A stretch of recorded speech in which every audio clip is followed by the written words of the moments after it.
Une keynote Apple le 10 septembre prochain. Écoutez Wikipédia, Mixbit et la question du jour. Est-il risqué d'utiliser un iPhone sans antivirus? Bonjour à tous, nous sommes le lundi 12 août 2013 et c'est le retour de Fresh News. C'est parti. This is funky fresh. This is funky fresh. This is funky fresh. This is funky fresh.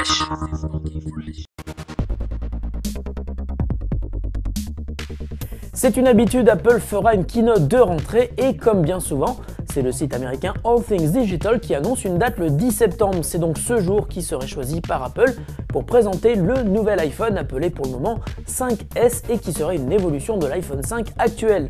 Apple pourrait aussi y présenter l'iPhone 5C version moins chère et qui pourrait introduire des modèles aux nombreuses couleurs. Et enfin, si le site All Things Digital ne se trompe pas, c'est aussi ce jour-là que sortirait la version finale de iOS 7 avec un design qui ne fait toujours pas l'unanimité parmi tous ceux qui l'ont testé. On a d'ores et déjà inscrit le 10 septembre dans notre agenda et on sera à l'écoute et prêt à vous faire un débrief dès le lendemain. Affaire à suivre. Si vous avez du mal à trouver le sommeil ou si vous souhaitez travailler avec un fond musical original, vous pouvez désormais écouter Wikipédia. Et oui, le site expérimental Listen to Wikipedia vous propose d'écouter chaque modification effectuée sur le site Wikipédia sous la forme d'une note musicale, ce qui vous donne une symphonie assez agréable à écouter.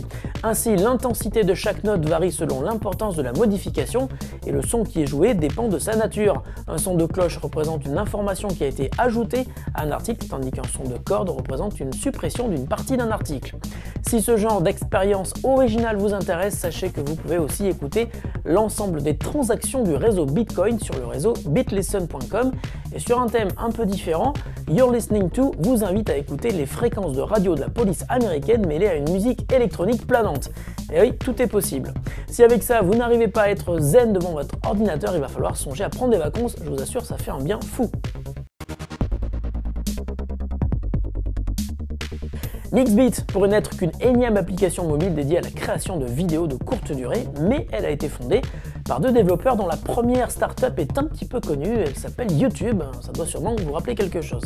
Donc, lorsque Chad Hurley et Steve Chen présentent leur nouveau bébé, on les écoute forcément. Donc, Mixbit est une application qui ressemble fortement à Vine ou Instagram vidéo, mais prend une direction un petit peu particulière puisque si elle n'autorise de filmer que 16 secondes de vidéo, elle permet en revanche de créer des montages en utilisant des vidéos d'autres membres de la communauté Mixbit pour concevoir des vrais films d'une durée maximum de 68 minutes, soit un peu plus d'une heure, ce qui correspond à 256 vidéos de 16 secondes mises bout à bout.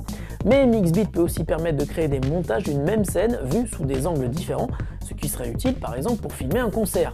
Mixbit est dispo sur iOS et Android, l'appli est gratuite alors autant l'essayer et dites-nous ce que vous en pensez.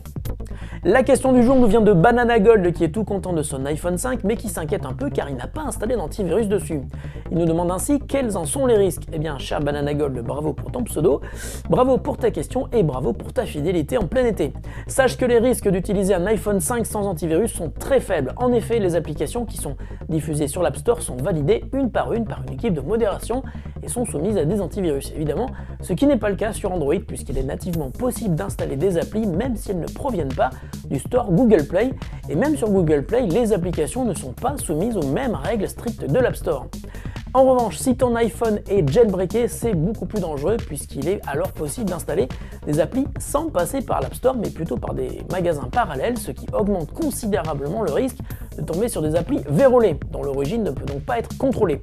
On te le déconseille donc fortement. Fresh News, c'est fini pour aujourd'hui, on se retrouve demain. Salut à tous et bonne journée.